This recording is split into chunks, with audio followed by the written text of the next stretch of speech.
السلام علیکم ورحمۃ اللہ وبرکاتہ۔ حضرات علماء کرام، خطباء اعظام، ائمہ مساجد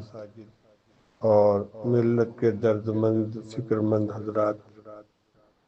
بندہ ابوالقاسم نعمانی خادم دارالعلوم دیوبند آپ سے مخاطب ہے۔ اس وقت ایک اہم امر کی طرف آپ حضرات کی توجہ مبذول کرانا چاہتا ہوں، وہ یہ ہے کہ اس وقت ایمان اور عقیدے کو مجروح کرنے کی ہر جانب سے سازشیں اور کوششیں ہو رہی ہیں۔ قادیانیت کا فتنہ پہلے سے سر اٹھائے ہوئے ہے۔ اس وقت ماضی قریب میں کچھ نئے فتنے وجود میں آئے ہیں، جس میں خاص طور پر شکیل بن حنیف کا برپا کیا ہوا فتنہ شکیلیت اور گوہر شاہی فتنہ، یہ بہت تیزی کے ساتھ پھیل رہے ہیں اور مسلمانوں کے ایمان کو غارت کر رہے ہیں۔ اس کے علاوہ چھوٹے موٹے سوشل میڈیا کے ذریعے جو غلط خیالات و نظریات پھیلائے جا رہے ہیں، محمد علی انجینئر مرزا کا فتنہ ہے، جاوید غامدی کے نظریات ہیں، راشد شاہ کے خیالات ہیں، اور بھی مختلف علاقوں کے اندر علاقائی سطح پر غلط قسم کے نظریات پھیلائے جا رہے ہیں، جن میں اکثر وہ ہیں جو گمراہی کی طرف لے جاتے ہیں، اور کئی ایک براہ راست ایمان کو متاثر کرنے والے ہیں، جیسے گوہر شاہی فتنہ، شکیلیت کے فتنہ۔ یہ ہماری دینی اور ایمانی ذمہ داری اور حمیت کا تقاضا ہے کہ ملت کے نوجوانوں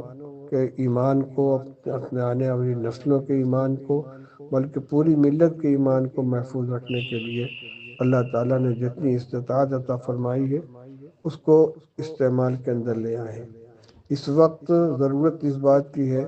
کہ علماء کرام اپنے بیانات میں، درس حدیث میں، درس قرآن میں، خطبات میں، نماز کے بعد کی تعلیم کے حلقوں میں عقیدے اور ایمان سے متعلق لوگوں کو آگاہ کریں۔ خاص طور سے حضرت عیسیٰ علیہ السلام اور حضرت مہدی علیہ السلام اور دجال کے سلسلے میں جو پیشین گوئیاں ہیں، حضرت عیسیٰ علیہ السلام کے نزول کے بارے میں کیا پیشین گوئیاں ہیں، حضرت مہدی علیہ السلام کے ظہور کے سلسلے میں رسول اللہ صلی اللہ علیہ وسلم نے کیا علامتیں بتلائی ہیں۔ اسی طرح حضرت حضرت عیسیٰ اور حضرت مہدی علیہ السلام دونوں دو شخصیتیں ہیں، دونوں کی علامتیں الگ الگ ہیں، دونوں کے کام الگ الگ ہیں، اس کی بھی وضاحت ہو جائے۔ دجال آئے گا تو وہ کیا کرے گا، اس کی کیا پہچان ہوگی، اس سے لوگوں کو آگاہ کرنا ضروری ہے، اس لیے کہ اس وقت شکیلیت کا فتنہ جو پھیل رہا ہے وہ انہی چیزوں کے غلط تعویلات اور تحریفات کے ذریعے لوگوں کو گمراہ کیا جا رہا ہے۔ تو اس کو ضروری سمجھ کر، اس کو اہمیت کے ساتھ ساتھ اپنے ذہن میں بیٹھا کر علماء کرام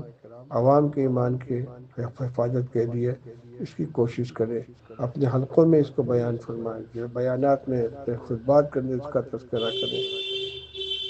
جب لوگ واقف نہیں رہتے تو ناواقفیت کی بنا پر دوسروں کو بہکاوے میں آ جاتے ہیں، اس لیے صحیح معلومات لوگوں کے سامنے آنا ضروری ہے۔ تو ایمان کی، عقیدے کی حفاظت اور اس کی تعلیم ہماری بہت بڑی ذمہ داری ہے۔ اپنے گھروں کے اندر بھی اس کا نظام بنائیں، اپنے بچوں کو بھی بتلائیں، عورتوں کو بھی بتلائیں۔ معلوم یہ ہوا ہے کہ ان کے مبلغین گھروں کے اندر داخل ہو جاتے ہیں، عورتوں کے اندر عورتیں آ کر تبلیغ کرتی ہیں، اور اگر ہم ان کی طرف سے غافل ہیں تو ہو سکتا ہے کہ اس کا شکار ہو جائے۔ اللہ تعالیٰ ہمیں اپنی ذمہ داری کا احساس عطا فرمائے اور عمل کرنے کی توفیق عطا فرمائے۔